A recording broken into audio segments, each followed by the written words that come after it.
How's it going, guys, and welcome to Game Involved. I'm Shifty Cow, and in today's video we're going to be talking about something that we really just whine a lot about, and today we're of course talking about anti-air and just kind of air balance in general. Now before we get into it, if you guys do go on to enjoy the video or you agree with anything I say in the video, like some of the ideas, be sure to leave a like down below, and if you're new to our channel, be sure to hit that subscribe button as we do post Battlefield content daily. So starting things off, the first thing I wanted to talk about in this video is the gunship. Now a lot of people don't actually put this together, but the gunship was actually indirectly buffed by the spring patch, and the reason for this is pretty much the only way that you could take out a gunship as just a normal engineer is with the SRA. You could do it with something like the SMA or the RPG, and that would just be like a pro shot, and people can do that, but really the only reliable way was to take out your SRA, shoot it at the gunship, and it would take like 4 hits and then it would destroy it, and then you could move on and go capture objectives. But after the spring patch, as most of you guys know, they decreased the SRA's range, so rather than being able to just take out the gunship pretty easily,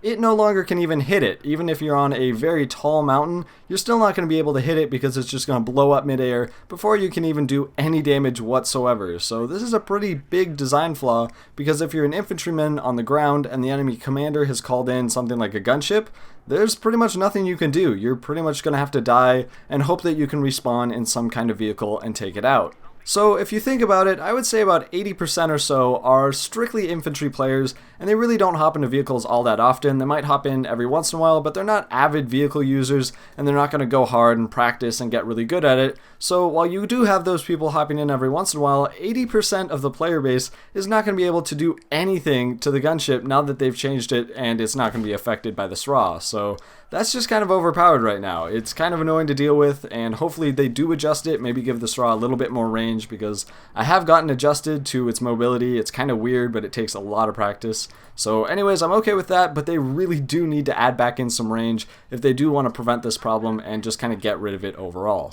So the second thing I wanted to talk about in this video is what makes good air balance, because a lot of people have different opinions on stingers, lock-ons, mobile AAs, and even things like the automated turret at your base that'll shoot down vehicles. So a lot of people have different opinions on this, and I've actually thought about this for a while and come up with something that I think is actually way more important than any of these things and any adjustments or things like that. So in my opinion, one of the best things that you can do to make proper air balance is just proper map design. A lot of people think that it's because of the mobile AA or stingers, or it's really just kind of dependent on skill or agility or all that type of stuff with little birds, that type of thing. But if you think about it, what are the best maps that are good for helicopters? When I think of good base maps on Battlefield 4, I think of Siege of Shanghai. That's a really good one for attack helicopters and that type of thing. I also think of Flood Zone, because little birds can just go on some insane kill streaks. I think there's a couple videos where people go on 80+ kill streaks just using the little birds.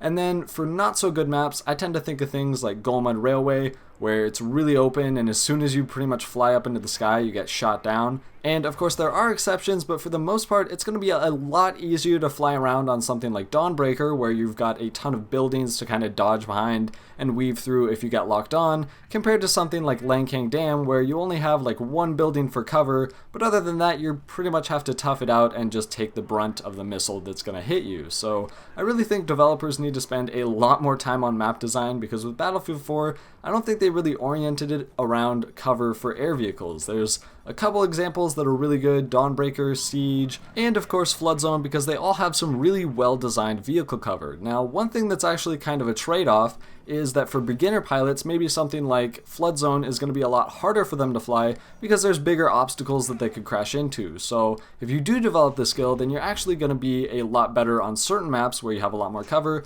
But if there's a more open map, like say Golmud, you don't have to worry about crashing into things as much, because there's nothing to really hit. So I think this is kind of a good trade-off, but they definitely need to have a lot more maps that have some better cover, because while there are certain things here and there, it's definitely a lot harder than people say it is to go on some nice kill streaks, solely because there's no way to kind of get behind cover and prevent you from getting lock-oned or just shot by the AA and all that type of stuff. Because I've had some pretty ridiculous moments where I'm trying to fly away, trying to find cover, and there simply just isn't any. So I think next time, maybe in Battlefield 5, they really need to think about vehicle balance, and a lot of times it really depends on what they're trying to make the map for. So I think a lot of these maps are actually just for infantry, which makes sense because that's about 80% of the player base, but hopefully they can accommodate it well so that they can actually have some decent, air vehicle moments rather than just getting shot out of the sky. Now, jets, on the other hand, those tend to be pretty evasive because they do go so incredibly fast, so it's not so much for the jets, but definitely the helicopters, because those are probably the biggest targets for RPGs,